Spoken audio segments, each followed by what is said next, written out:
Breaking news Khammam జిల్లా సత్తుపల్లి పట్టణంలో CSI చర్చికి ఎదురుగా ఉన్న ఓ ఇంట్లో కిచెన్ రూమ్ లో గ్యాస్ సిలిండర్ తో వంట చేస్తుండగా గ్యాస్ లీక్ అయి పక్కనే ఉన్న కబ్బోర్డ్స్ అంటుకుని మంటలు చెలరేగడంతో దంపతులు బయటకు వచ్చి అగ్నిమాపక సిబ్బందికి సమాచారం ఇవ్వడంతో వెంటనే స్పందించిన అగ్నిమాపక సిబ్బంది అక్కడికి చేరుకుని మంటలను అదుపు చేయడంతో పెను ప్రమాదం తప్పింది.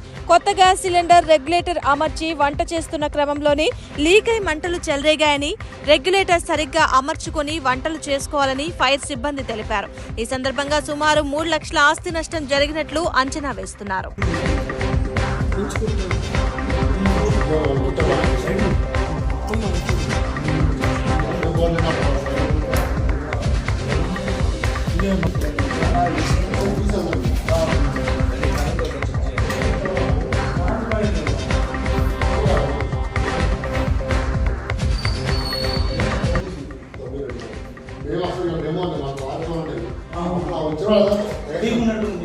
లోపలికి వచ్చిన అట్లా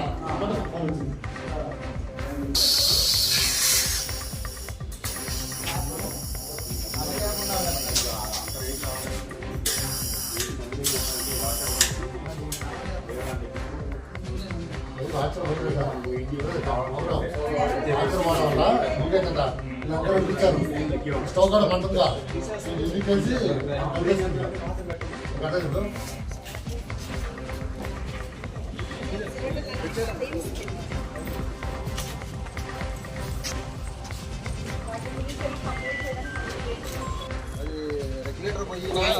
రెగ్యులేటర్కి బ్లాక్ కలర్ వాచ్ ఉంటుంది. ఆ వాచ్ పోయినప్పుడు మనం ఏం చేయాలంటే దాన్ని ఒకసారి చూసుకొని చెక్ చేసుకుని రెగ్యులేటర్ పెట్టాలి.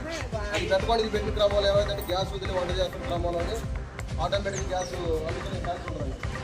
ఇప్పుడు అటువంటి పిండి వంటలు చేసుకునేటప్పుడు అనేది ఎలక్ట్రికల్ మన మామూలు పొయ్యి కాకుండా ఐరన్ పొయ్యి పెట్టారు. కబోర్డ్స్ ఉన్నాయి. కబోర్డ్స్ పక్కన పెట్టుకొని మీరు ఆ పొయ్యితో పెడితే ఏమైతే మంట అనేది బయటకు వస్తుంది. కబోర్డ్స్ నుంచి ఆటోమేటిక్ పైప్ కాలిపోతుంది. పైప్ నుంచి రెగ్యులేటర్ కాడికి వస్తుంది. దాన్ని ఏం చేసుకోవాలి, అటువంటి పిండి వంటలు ఆరు బయట పెట్టుకోవాలి. ఆ కబోర్డ్స్ చూసారా పొయ్యి మీరు ఐరన్ పొయ్యి ఉంది. ఐరన్ పొయ్యి ఐరన్ కూడా ఈటెక్ ఉంటుంది. ఈటెక్ గ్రామంలో కబోర్డ్స్ అండి. ఆ కబోర్డ్స్కి చెక్క గిట్ ఫైర్ అయ్యేది. ఆ ఫైర్ అయిందంటే పైప్ నుంచి రెగ్యులేటర్. అట్లా పైప్ జరిగినప్పుడు గ్యాస్ లీక్ అవుతూ ఉంది కదా, ఆ ద్వారా మీకు సెల్ అయితే ఫైర్ అవుతుంది. గ్యాస్ లీక్ అయితే ఉంది కదా, అక్కడ ఆయన గ్యాస్ లీక్ అవుతూ ఉంటుంది. అది క్లాత్ ఏదైనా అన్నీ తప్పిస్తే గ్యాస్ అంటే స్పీడ్ బయట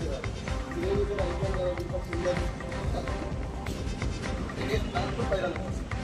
లేదు అయిపోయింది రాలిపోయింది కానీ చెప్పడానికి ఎలక్ట్రికల్ ఫ్యాన్ కొట్టి ఫిక్స్ చేసినా కానీ కరెంట్ వస్తే ఆపినా కానీ కరెంట్ వస్తుంది. కింద స్పార్క్ వస్తుంది. ఎలక్ట్రికల్ స్విచ్ మనం ఆన్ చేస్తే తలుపు పక్కకే కదా గాజు వాలని చెప్పి తలుపు కూడా పెట్టారు.